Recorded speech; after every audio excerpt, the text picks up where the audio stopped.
As the Oklahoma Department of Corrections struggles with a 99% capacity rate in state prisons, the debate has heated up over the use of private prison beds to ease overcrowding.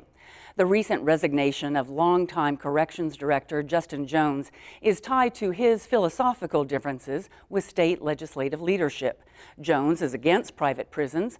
Those in leadership roles say private prisons are the most economical way to deal with the ever-increasing number of state inmates.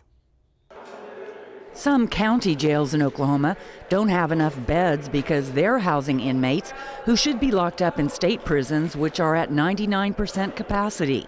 The overcrowding problem is not expected to ease. Members of the Oklahoma Board of Corrections heard the latest prison populations at their recent meeting. DOC facilities, 17,937. Private prisons, 5,453. When you include the number of inmates stacked up in county jails, those in halfway houses, or under state supervision, the total offender population stands at more than 50,500.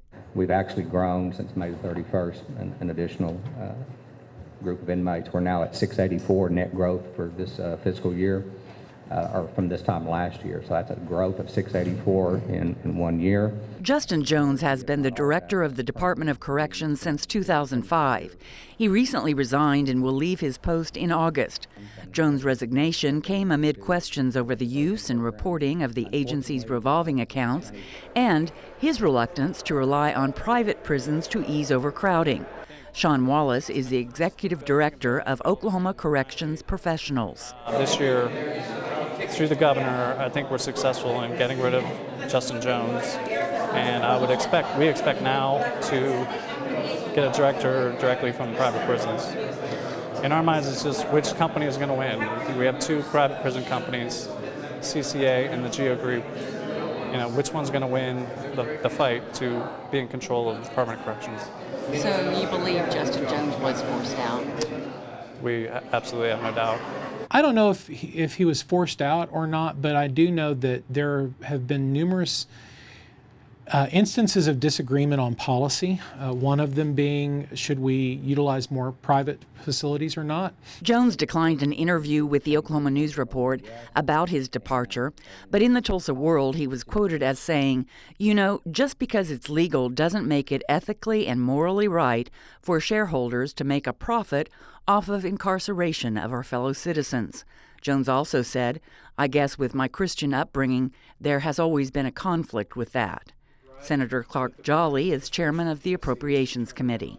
I think clearly when the director says that it violates his Christian mindset to allow a for-profit company to provide a service to the state, even if it's at a cheaper rate than what the state is paying, then he's wanting the state to pay a higher cost, so we don't lose that moral sense. I don't know that I share that same conviction. That there's something ungodly or unchristian about housing inmates in a private facility. Senator Jolly says Oklahoma needs to have a mixture of private and state prisons and that there are pros and cons to both. One of the pros to private prisons is in many ways they're less expensive and have better accreditation standards than the public option.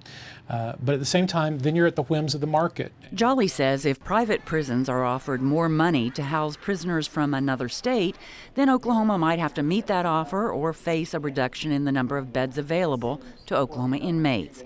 Increased state dependence on private prisons is concerning to former Speaker of the House of Representatives, Chris Steele. First and foremost, I think that there's a built-in disincentive for private prisons to do anything effective in way of reentry services for the people who may be in that private prison. The way that they make their money, the way that they make a profit is by people who commit crimes. And so it behooves them and it benefits their bottom line to have more people incarcerated. Senator Jolly doesn't see it that way. It's not a matter of these people being in it for a profit. It's a matter that they deliver it at a more cost-efficient, more productive way than we do in state government. I think the taxpayers need to be treated in a way that we get the best bang for their buck. Because of term limits, Steele is no longer a lawmaker. But while leading the House, he worked to establish JRI, the Justice Reinvestment Initiative, aimed at reducing the number of people sent to prison. The basic premise of justice reinvestment is that we would invest more in prevention, treatment, education for those who may be deficient in those or in need of those areas, those services, and less in incarceration. That's exactly what the state of Texas did. It's what the state of Kansas has done, and 16 other states across the nation, and their results are just phenomenal. But JRI did not get the funding to achieve its goals. We're just spending a great deal of money on nonviolent offenders. And if we're going to get away from the private prisons, if we're going to keep with what we've got, then we have to do something about reducing the prison population. And that's going to have to be through alternatives like drug court, veterans court, mental health court. Senator Brian Crane believes the current correctional system is gambling with state tax dollars. Their average incarceration time is 4.5 years. Well, if you assume it's $20,000 a year to house that individual, that's $90,000 that we spend on their incarceration. When you get out of DOC, it's a 50-50 shot that you're going to go back and reoffend within the next 5 years.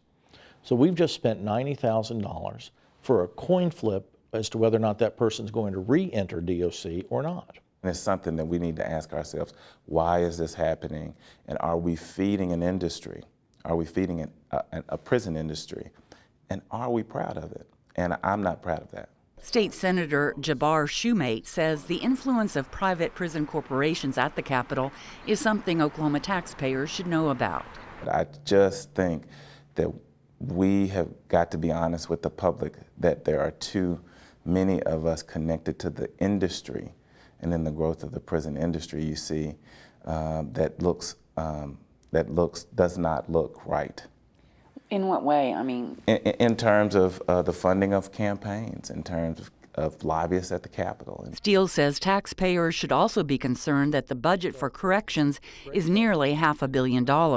Taxpayers should be concerned because, first and foremost, the state of Oklahoma has increased its appropriation to the Department of Corrections by over 30%, nearly 34% in the last 10 years. Gene Perry is an analyst for the Oklahoma Policy Institute, and he says it's time to take serious steps to reduce the prison population.